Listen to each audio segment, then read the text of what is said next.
Charles Duhigg is a Pulitzer Prize-winning investigative journalist and the author of, I bet you all know, The Power of Habit, Why We Do What We Do in Life and Business, which spent over, let's guess, 3 years on the New York Times bestseller list. I noticed, Charles, that your book, as of Sunday, past Sunday, is now number 2 on the list, the new one, with an arrow going up.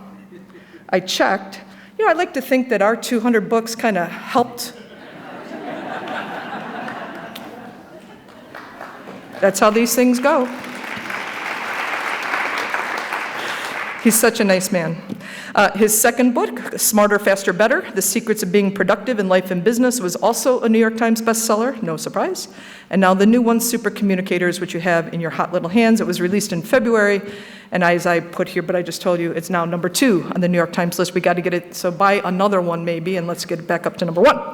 He's a graduate of Yale and Harvard Business School, and he's been a frequent contributor to This American Life, NPR, The Colbert Report, and PBS's NewsHour, Frontline. He writes for The New Yorker, The New York Times Magazine, many other publications, and was the host of the popular podcast Change Agent for The New York Times and How To for Slate. Joining him is somebody that I've known for quite some time through a mutual friend that we both adore, who sadly is no longer with us. Joining Charles on stage tonight is Professor Nick Epley, the John Templeton Keller Distinguished Service Professor of Behavioral Science and Faculty Director of the Roman Family Center on Decision Research at the University of Chicago Booth School of Business. Go Maroons, I'm a Maroon, yay Maroons. Professor Epley studies social cognition, how thinking people think about other thinking people. So that's all of us. That's all of us. I'll tell you how I'm thinking about you. Fondly, because you're here. He studies social cognition to understand why smart people so routinely misunderstand each other. That never happens. His research has appeared in more than 24 empirical journals and has been featured by the New York Times, the Wall Street Journal, CNN, Wired, NPR, many others. He is the author of, and it's for sale out there, Mindwise, Why We Misunderstand What Others Think, Believe, Feel, and Want. What a great duo. Let's welcome Charles Duhigg and Nick Epley to FAN. We were saying beforehand that there's a Ph.D. and an MBA up here. There's no way we couldn't figure out how to turn on a microphone. And I noticed we struggled with it on the very first step.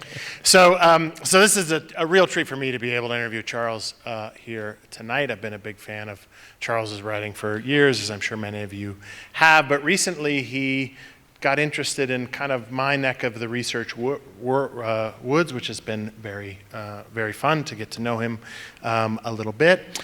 And I would like to say that we came up with a really careful plan for what we were going to do tonight. I picked him up in downtown Chicago from where he was speaking earlier today at about 3 o'clock. We drove all the way up here. We had dinner, and we've just talked nonstop for 3.5 hours. Yeah. And my plan consists of a white paper. That's as much as we've developed. But I will tell you, we do have a plan for this evening, and it is going to involve some audience participation. Okay, it's going to involve some audience participation. I'm a researcher and a scientist. He's a journalist, so we're going to have you do something that you're going to want to write home about, we hope. And the goal by that point in the session is going to be to convince you that it's going to be a good idea to have a conversation with the person sitting next to you about the last time you cried in front of another person. That's coming in 40 minutes. Yeah, and just out of curiosity, how many people think this is a great idea? Like, they're really like... This is going to be wonderful. Okay, couple of hands. Some social... How many people are like, no way do I want to do this? I did not know I was getting trapped. I would rather not. Way more hands. Okay, I think we can... I'm hoping we can convince you. All right, so Charles, I want to start by asking you how you got to this book. That is, you can write about anything in the world you want. You've had 2 amazing successes before this. You are a journalist by trade, so you communicate for a living. In theory, yeah. Why did you decide to write about talking to each other, communicating to each other? So I had a couple of experiences that convinced me that I was a terrible communicator. So one thing is I was working at the New York Times, and they made me a manager. And I figured I would be a great manager, right? Because like I've had managers my whole life. I have an MBA. And I was okay at like the strategy and the logistics part, and just terrible at the communication part. Like everyone who worked for me hated working for me. I was just, and you if you've had a boss you hated, he or she was probably in this situation. where you know that they hate you and you don't know what to do about it. You're like, I feel like I'm making good choices. And it was all communication problems. And then I was also having this pattern at home. My wife and I have been married for almost 20 years, which is close to, Nick's been married for 28 years now. And I would come home, and this is probably familiar to many of you. I'd come home from work after a long day, and I would complain about my day. And my wife, very reasonably, would say something like, oh, here's some good advice. Why don't you take your boss out to lunch, and you guys can get to know each other a little bit better? And I immediately would say something like, why do you hate me? Why aren't you listening to me? Why don't you take my side and talk about what an awful person my boss is? And then she would get upset because I was attacking her for giving me good advice. And so one night I actually sat down and I wrote all the times from the past year that I could remember just failing at communication. And the list was surprisingly long to me, particularly since I am a professional communicator. And it was at that point that I decided I should probably try and actually, instead of just assuming I know how to communicate, try and learn what it is. And what I found is I can call people like yourself, and if I just call you and I say, I have some questions, you say, I'm hanging up the phone. But if I call and say, I have some questions and I'm writing a book, people are willing to talk to me. So there you go. There is some truth to that. Yeah. Yes. Yeah, we had some very nice conversations. So you come to this landscape as an outsider. You can think about communication in lots of different ways. You focus almost entirely on talking. Yeah. On actual conversations, which is kind of the foundational element of communication, not necessarily writing or broadcasting, but just actual conversation. How do you even go about figuring out the landscape here to write about? It was actually way harder to figure this out than my other books.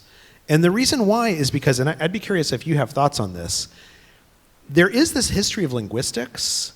Yeah. And when I started dipping into it, it's almost incomprehensible. Totally. It's like 100%. They take these conversations and they write them in these weird ways with all these little marks. Yeah. And it seemed completely alienating to me. And yet at the same time, there were researchers like yourself and your peers who were saying these things that as soon as I heard them, I thought to myself, oh, of course. Like, of course I should ask more questions. Of course I should prove that I'm listening. I knew this without knowing it. But they didn't seem connected. They didn't seem like they were in contact with each other. And then I had this one conversation with a researcher, a neurologist, and he said, you are actually calling me at exactly the right time, because we are living through the golden age of understanding communication. Like for the first time, we can do neural imaging when people are having conversations with each other. We can collect data. We can record every single conversation and transcribe it within seconds. We know more about communication right now than we've ever known before. And when he said that, I realized all of this research is actually connected to each other, and you just have to find a way through. Yeah.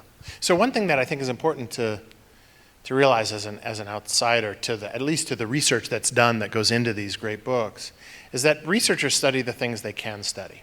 And so often advances in medicine or physics or chemistry will come along when there's some new method that's developed to understand something we hadn't been able to study before, or there are resources available to do this. Yeah. And the reason why linguistics is so incomprehensible is that there's no communication, because they study one side of the conversation. They study what comes out of your mouth. Oh, interesting. Not the back and forth right. social element of it. So lots of even social psychologists like myself, the social part of it is you sitting alone thinking about something or saying something into a microphone, because it's very costly and expensive to bring people together to actually talk to each other. And previously I couldn't study you listening because I couldn't see what was happening as you were listening. There's that part. It's also the fact that online we can now bring people together to have conversations really easily, record them really easily in a way that's cheap and not expensive, and we can record all kinds of things about it really easily. So that just the technological advances have meant that we can bring people together and study what happens better than we have before. And we can also study the things around it too, like why we might not do this as much as might be optimal for us. Yeah. Why we might be reluctant to have conversations like you taking your boss out to lunch, right? So this is all exploded, absolutely. Actually, let me ask a question of you guys. How many folks in this room feel like they're a pretty good communicator? And feel free to, I don't think you're going to be boastful. Okay. How many of you feel like you had a bad conversation in the last month? Like something, So this is a kind of interesting thing that we're all good communicators, right? And in fact, we are, right? Our brains have evolved to be fantastic at communication. And yet those hands went up a lot faster for the second question, right? Everyone was like, oh, I know exactly. It was Uncle Greg. It drove me crazy. And it was their fault, not mine. Right, exactly. Uncle, them. he keeps on talking about the lizard people taking over the government.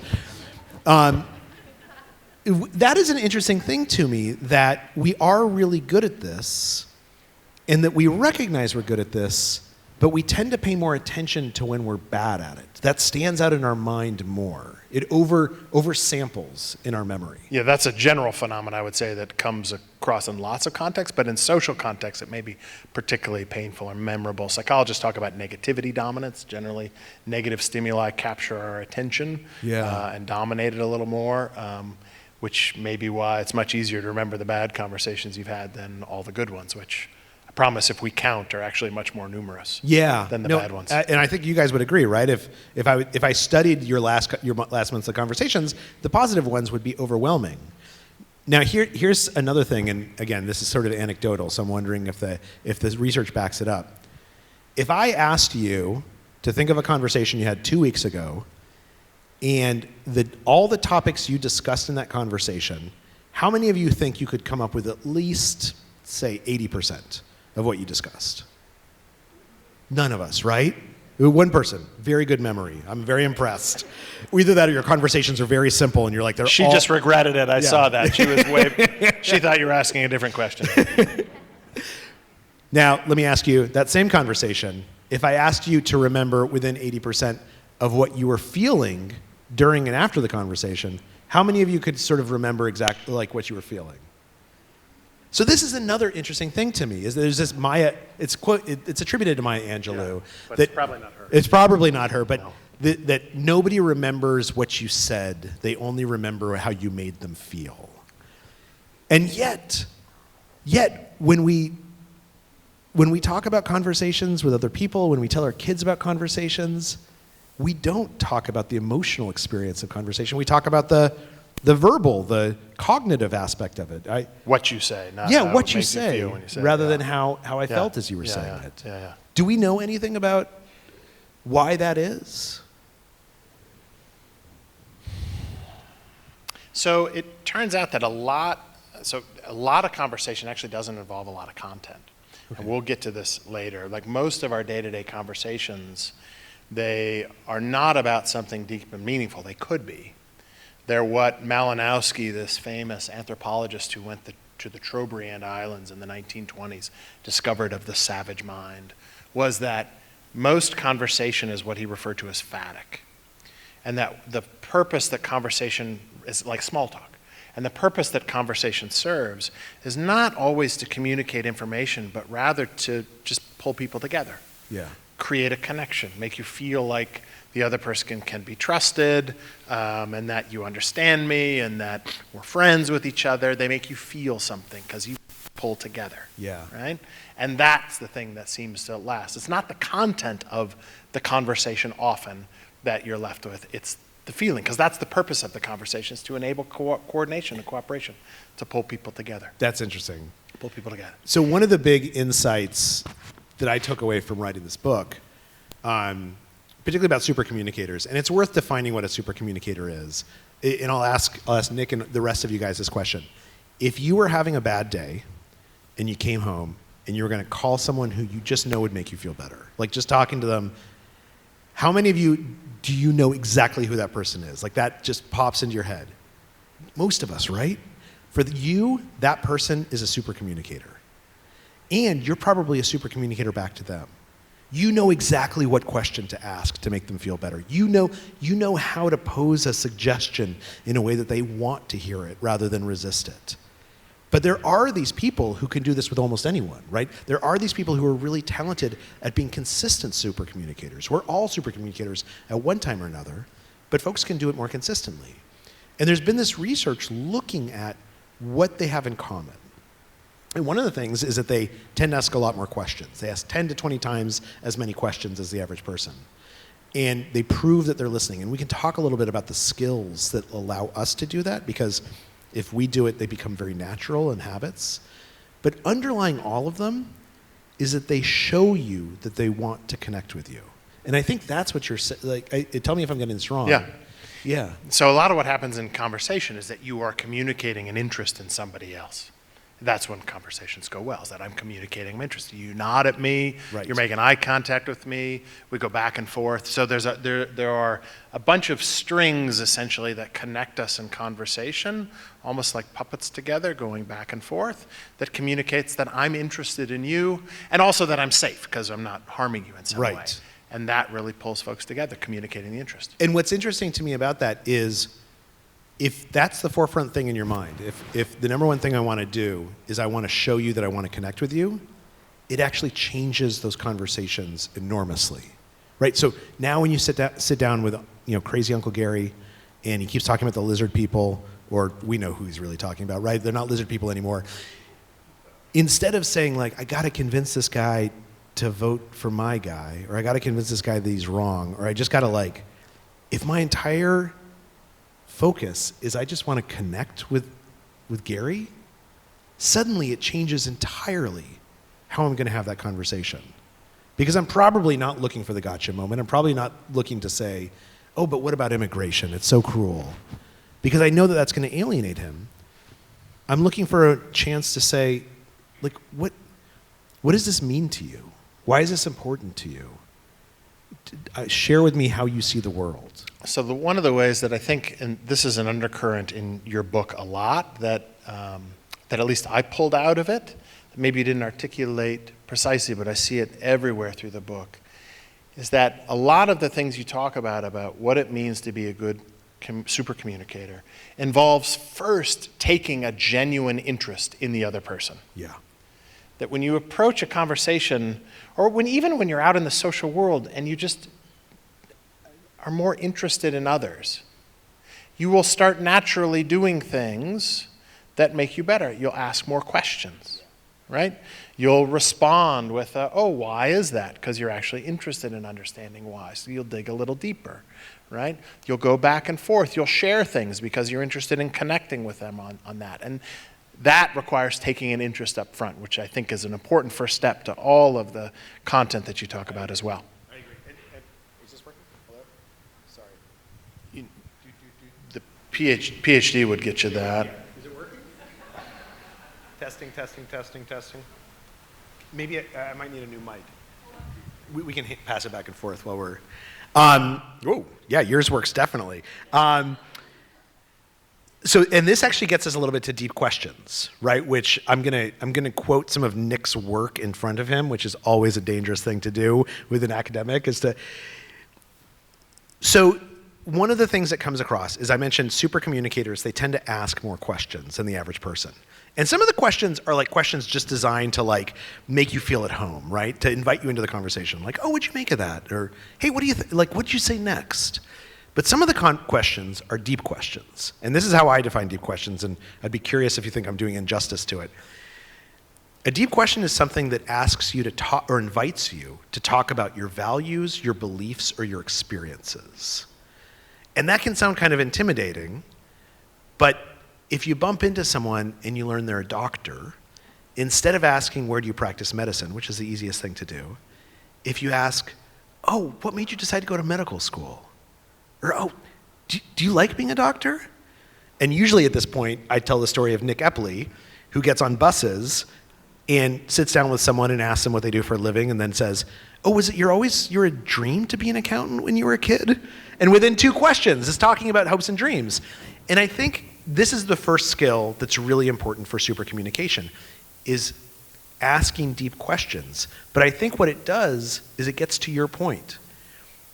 A deep question seems intimidating to us until we just ask it because we're interested. Nobody ever minds being asked, did you always want to become a doctor? But if we're genuinely interested in why they became a doctor, if it occurs to us to be interested, the question becomes so much easier to ask. And I think you're exactly right. So I'm curious, can you talk a little bit, so I want to go through some of the content of the book, but I also want to get us practicing some of this. So you started the book by pointing out there are 3 different kinds of conversations that that we have. Right.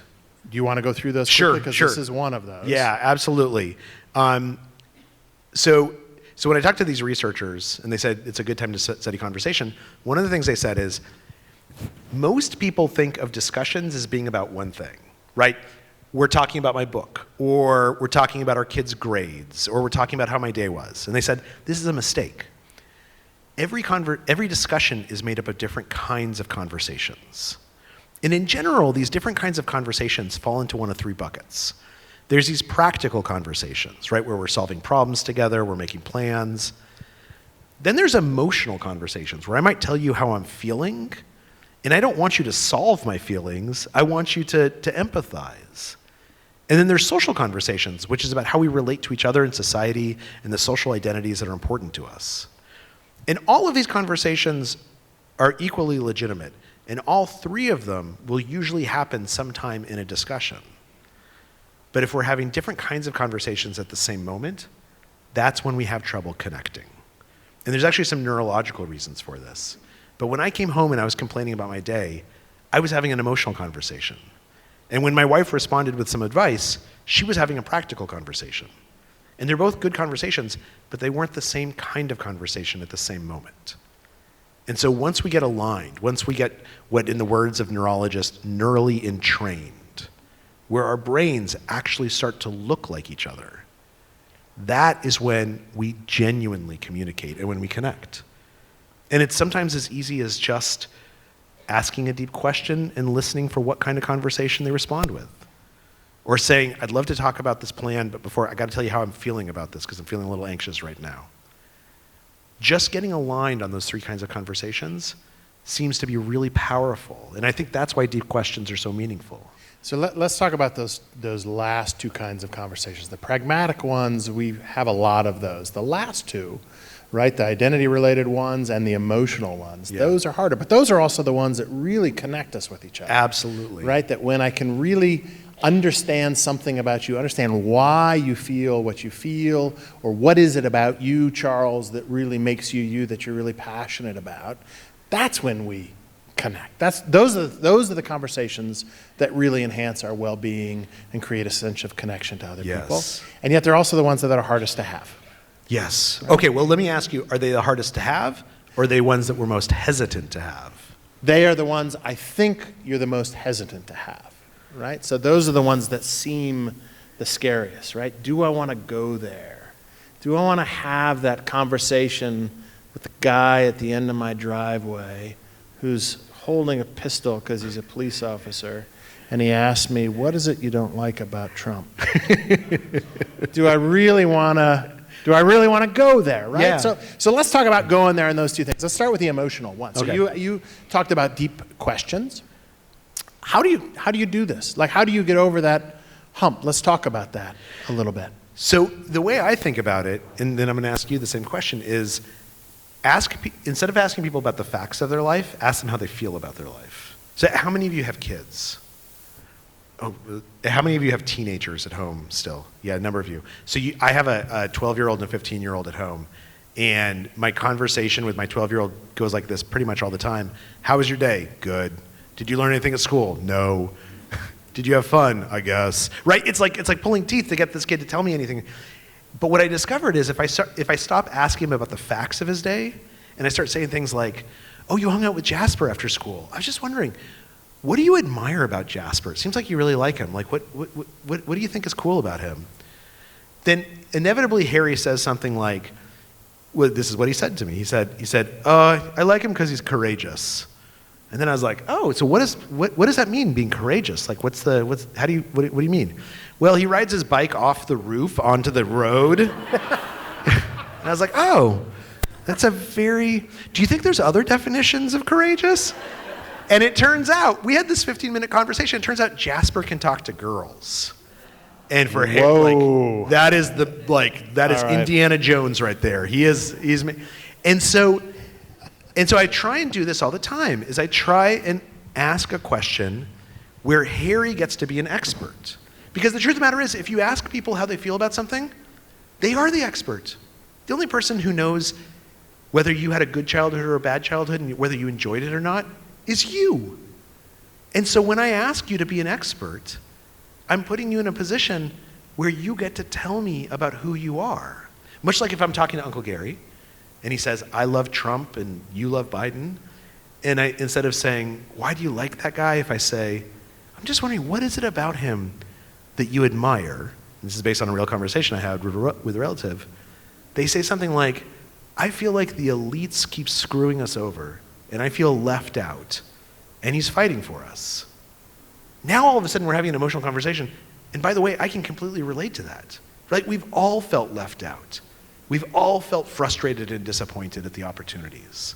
And we might disagree about the solution, but once we actually have a common language, once we're talking about those similar emotions, then I think we're connecting with each other. And even if we don't convince each other to vote differently, that conversation is a success. We understand each other. So those are the kind of conversations we want to have. Question is whether we are having those conversations a lot. So can I poll the audience as well? So pretty good at this so far. So how many of you would you say don't like small talk? Okay, so that's pretty much everybody. Wait, can we ask, how many of you do like small talk? Okay, all right, fair number, some. All right, emphatic conversation, a thumbs up for that. How many of you wish most of your conversations were deeper than they currently are? Okay. And the question is, why aren't we having those conversations more often? Why are we sometimes reluctant to do that, right? What we find in our work over and over again is that people tend to underestimate pretty dramatically how positively these experiences are going to go when they actually take an interest in another person, right? And I think that creates one barrier.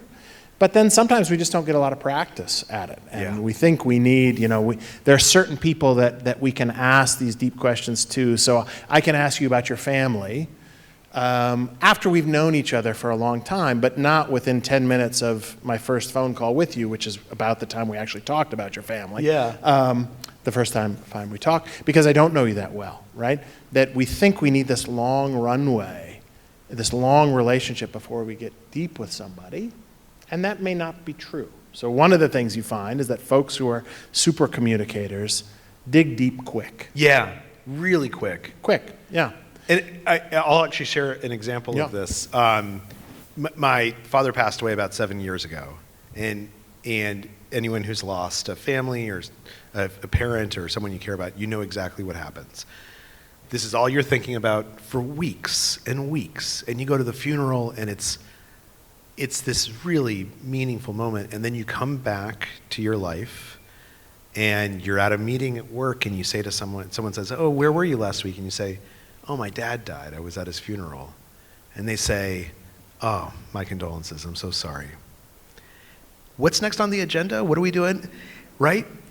And it's not because they don't care. It's because it feels awkward. We don't know what to say. We're worried, and we're in our head. We're worried we're going to say the wrong thing. We're worried this person doesn't want to share with us. We're worried that if they do share with us, they're going to share too much, and we're not going to be able to, deal with that situation. And yet there was this one person. I went into a meeting, and I said, "Oh, I was at my dad's funeral," and they said, "Oh, I'm sorry. What was your dad like?" I had never met this person before. This was like literally the first time I'm talking to this person, and I was immediately in love with them. Because this is all I had been thinking about for the last month. All I wanted to talk about is what my dad was like and how proud I was at the eulogies and how sad I am that I'm not going to be able to call him. And it was an invitation rather than a mandate, right? Instead of saying, tell me all about your dad. Was he a good dad? What was it like? What were the bad? He made an invitation. What was your dad like? And I could have easily said, he was great. Thank you. And left it at that. But that invitation, when we make that invitation, to your point, there's no one in this room who doesn't appreciate getting an invitation, even if you turn it down. It just feels nice to be invited. And I think we can do that right away. Yeah. If you take an interest. So that's the other thing that this person did. Took an interest in you and made that clear. Yes. So we thought we would try that with you guys tonight. Would have you practice this. I'm the experimentalist, but you're the one who does this Okay. more often. Do you want to lay I'll out do what this this one. experiment's going to look like? Are we going to I'll do the next the one. deep question one and then The runway one. the run? Okay, quickly, good. yeah. So this isn't the big experiment that you guys are going to do, okay. which Nick is going to lead you through because he's pioneered it. But I'll do a short one. Okay, so here's what I want you to do. Turn to the person next to you, and if you're not sitting next to anyone, feel free to move and find someone to do this. Somebody they don't know, right? Yeah, Like I particularly- see some couples up here. They've Yeah. been with each other for a while. Turn to the person who you don't know. Find who's a somebody stranger. you don't know near you. And this is what I'm going to ask You might have do. to turn back or go to the side. You're going to ask 2 questions. You can ask whatever you want for the first question. Dealer's choice, any question's great. By the second question, you need to be asking them about their hopes and dreams. So you got to figure out, and I'll give you a little Deep right away. deep right away, and I'll give you like a little preview, spoiler alert. It's going to be much easier than you think it's going to be. But let's do it. We'll spend a minute with each person, minute and a half. So one person be the questioner, one person be the answer. Remember, 2 questions to get deep. Take it away. Okay, so we're going to ask everyone to finish your conversation. I promise you're going to get more of a chance to talk. You will have all the opportunities in the world. And I'm going to use the secret power I've learned. Shh. Well done. It turns out if you have a very powerful microphone and you shh, everyone stops talking. Which I wish I had known when my kids were younger. All right, so how many of you found that to be surprisingly easy to get deep? Isn't it? It's almost magical. But I think there's a key there, and the key is what you asked them to do. You talk about this in your book a lot with using a word that I love, permission. You talk about permission a lot. You gave everybody in this room permission to care about the person they were talking to. But of course, you don't have to get that permission in everyday life. You kind of have it. In part because the other thing that's true is the person that you were talking to enjoyed that conversation a lot more because you were willing to take an interest in them. Yeah. So I think it's worth reflecting just on your own life. Why don't you do that more often? Why don't you take that interest? Once you do, stuff will just occur to you. It's not a magic question, not a magic opening line you need. Once you take, I take an interest in Charles, stuff will occur to me to ask him about that wouldn't have occurred to me otherwise that would have been meaningful. That's exactly. I think another interesting part of that is, so if I told you that you needed to go do this same thing with a stranger tomorrow, and I said to you, but you can preface this by saying, I was at this crazy talk last night, and the guy on the stage told me I had to do this thing, you would feel okay doing it. Here's the thing, the person you're asking the question of, they won't, if you say that, they won't notice. You're saying that for your benefit. You're saying that because you feel awkward. The other person, and we know this empirically, the other person isn't looking for you to have an excuse to ask them a deep question. They just assume that you have permission to be interested in them. And so when you give yourself that permission, suddenly this whole new world of possibilities opens. So let's talk about conversations that seem a little harder. Sure. At least expected to be. This one was expected to be harder too. It's surprisingly easy. Let's talk about another one. These are hard conversations, the identity-related ones, right? The ones with a police officer at the end of my driveway asking me, what is it you don't like about Trump? Right? The ones that are really about identity. How do we have those conversations as a super communicator? So there's a chapter in the book about this experiment that was done where some researchers brought together a bunch of gun rights advocates, people who owned many, many guns and believed deeply in the Second Amendment, and a bunch of gun control activists. Many of them parents whose children had been touched somehow by school shootings. And the goal of the organizers was not to get these people to agree with each other. It was just to see if they could have a civil conversation. And so before they start, they teach them a couple of skills. One of them is asking those deep questions and the importance of deep questions. Another one is explaining that sometimes you have to prove that you're listening, particularly in a conflict conversation, particularly when we disagree with each other. There is a natural suspicion in all of our minds when we're in an argument or a discussion with someone that's a little heated, that you're not actually listening to me, you're waiting your turn to speak. And what's interesting is it doesn't matter what I do while you're talking, that's not going to convince you that I'm listening. Because talking is such a cognitively taxing activity that we can't actually notice what someone is doing when we're talking to them. We're focused on the words coming out of our mouth. It's what you do when they stop talking. And there's a method that they teach at Harvard and Stanford and probably University of Chicago, business schools and law schools, called looping for understanding. And looping for understanding is going to be very intuitive. You've probably heard of it before. It has these 3 steps. Step 1 is ask a question, preferably a deep question.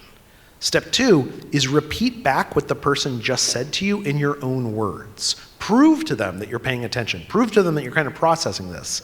And then step 3, and this is the one we usually forget, or at least I forget a lot, ask if you got it right. Because one of 2 things is going to happen. The first thing is they're going to tell you you actually didn't get it right, right?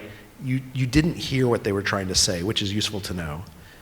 If you did hear, what you're doing by asking them if you got it right is you're asking them to give you permission to acknowledge that you've listened to them.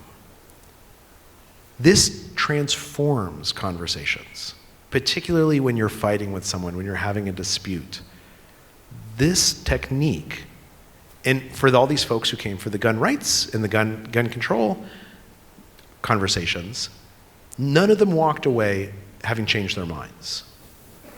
But I talked to a couple of dozen of them, and they would say things like, when I talked to this guy who owns 45 guns, and I told him about being in school, and there was a school shooting when I was a kid, and having him say, what I hear you saying is, you have been afraid of guns your entire life, and you don't want any other children to be afraid that way. It felt like for the first time I was being seen by this person who it was really important to me to see me. And then when he talked about the fact that for him guns is how he got to know his father, and it's how he gets to know his kids, and that going hunting together is an essential part of how he bonds with his family, I had never really internalized that before. I was able to hear him talk on his own terms about who he was. So this is what we know about tough conversations, is that asking deep questions is important, but then there's also this proving we're listening. And sometimes that means asking a follow-up question. Sometimes it means sharing something about yourself, engaging in reciprocal vulnerability or reciprocal authenticity.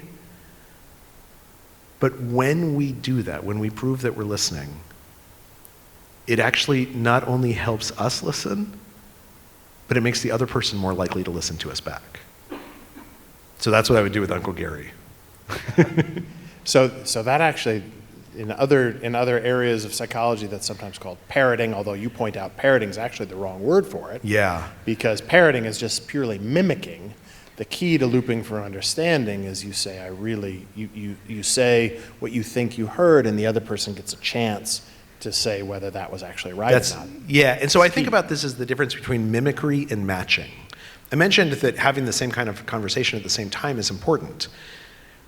Now, that doesn't mean that you mimic what the person, right? There's nothing worse in this world than someone saying, oh, my aunt passed away last week, and then you saying, oh, I understand because, I had a dog that died 7 years ago. That doesn't help, right? In a case like that, mimicry does not work, but matching, saying, oh, I'm so sorry. Like, I know how hard that can be. Like, what was your aunt like? That's matching. That's engaging with the place where someone is. Instead of trying to steal the spotlight, it's asking them to come into even sharper focus.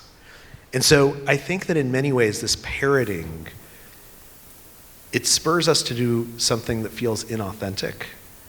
And when you just take a second and pause and think about the most authentic thing you can say, we inevitably end up matching the other person easily. The other thing that the looping for understanding approach does is it fundamentally changes your perspective on the conversation. When you're speaking, I'm actually trying to understand what you're saying so that I can say it back to your satisfaction. Right.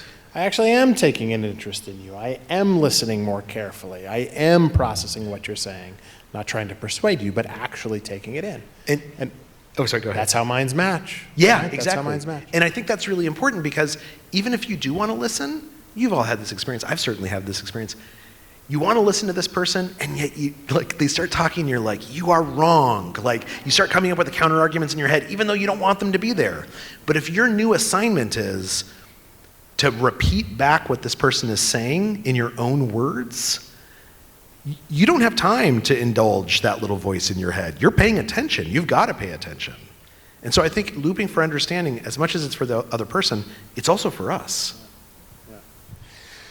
All right, so let's try one more Okay. little experience, a little practice of this. It's a maybe a tough kind of conversation we might imagine having with somebody else, but I can be pretty confident this is going to go okay.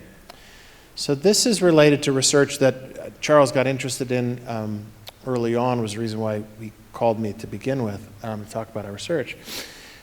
But I want you to turn back to the person you talked to just a moment ago, and I want you to talk about something really meaningful, really deep, that really gets not just to the core of your head, but to the core of your heart as well. I'd like you to talk to the other person, share with them the last time you cried in front of another person, or one of the last times you cried in front of another person. All right? So turn to that person you had a conversation with and share one of the last times you cried in front of another person. Charles, that didn't work as well as the shh. All right, I learned something. My trick doesn't work as well as Charles's trick. All right, so Charles and I just shared the last time we cried in front of another person, which turns out we've done before. We're making a habit of this, it turns out. But we're curious if any of you would be willing to say, not what you talked about, keep that to yourself, but how that conversation made you feel just now. Anyone? Yeah. Ma'am. You felt really open? Yeah. Yeah. It's connected. Yeah. Safe and cared for. Interesting. Safe and cared for. I'm repeating these because they're recording it, so I want to make sure that the audience. Did you want us to set up? Comfortable, he said. Yeah. I felt seen because our situation was very similar. Interesting. Seen. Up in the back. Weirdly too comfortable. Weirdly. I actually don't think that's unusual. When at least in our research, when we ask people to anticipate how they're going to feel after these conversations, I do this now with all of our MBA students at Booth during their orientation session. I have them have a conversation sort of like this. Before they go into it, they think this is going to be very weird. It's going to be pretty awkward. It's going to be kind of mediocre, not so great. And they come back saying, I feel heard and seen and safe and wonderful, or this was the best conversation I've had in years. The weird part, that gap, is what's powerful. To me, it's surprisingly good, right? Surprisingly good. When you open up and ask somebody what they care about, it's not just good, it's better than you think. And so there's some barriers, I think, that keep us from doing this more often. And once you have more of these conversations, you'll be able to do this more often. One of the things that I loved about your book, it's very easy when you're writing about research to get in the weeds and to talk about how hard these things can be, which is what we do for a living as researchers. But your book is extremely optimistic. From the very beginning, it points out one of the three sort of fundamental facts about the book. One is that anybody can be a supercommunicator. And I think that's very right. Throughout the book, you list a handful of things that people need to do: matching conversations, focusing on emotional conversations, identity related, how to handle that with the looping for understanding. All of these are tools that you can employ. I wouldn't suggest necessarily you walk up and ask somebody on the train tomorrow the last time they cried in front of another person right off the bat, but you might get to it by question 2 if you're willing to look for it. Yeah. And that's extremely empowering. It's extremely empowering. And that's, you had a great conversation, and I think I heard you once elucidate this so well. You just had a great conversation, and hopefully you'll go home and you'll tell your kids, oh, they had us do this fun thing, and it was so interesting, and I met someone new. But the truth is, you can literally do this every day. right? Like, you bump into people constantly. And that doesn't mean you have to have conversations, deep conversations with everyone. Sometimes you get in the Uber and you just want to check your phone and you don't want to have a conversation. But when you do want to have a conversation, becoming a super communicator is just a set of skills. It's a set of tools that are not only kind of simple, but actually, because our brains have evolved to be good at communication, when you practice them, they will become habits surprisingly, almost immediately. One thing, I'll mention a little challenge. Try looping for understanding 3 times in the next 3 days, and on day 4, 5, and 6, you will find yourself doing it without even thinking about it. You'll say something like, "What I hear you saying," and tell me if I'm getting this wrong.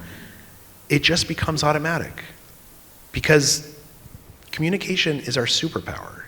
It's always been Homo sapiens' superpower. It is the thing that as a species has set us apart from every other species on Earth. And your brain has evolved to not only be good at communication, but to crave it. And when you just give in to those instincts, but learn a few skills and practice them, you're off to the races. So what you're saying is becoming a super communicator is a downhill battle. I think you got it right. All right, Lonnie, we're ready for some questions. Okay, great. Good job, guys. Thank you. Thank you for coming out tonight.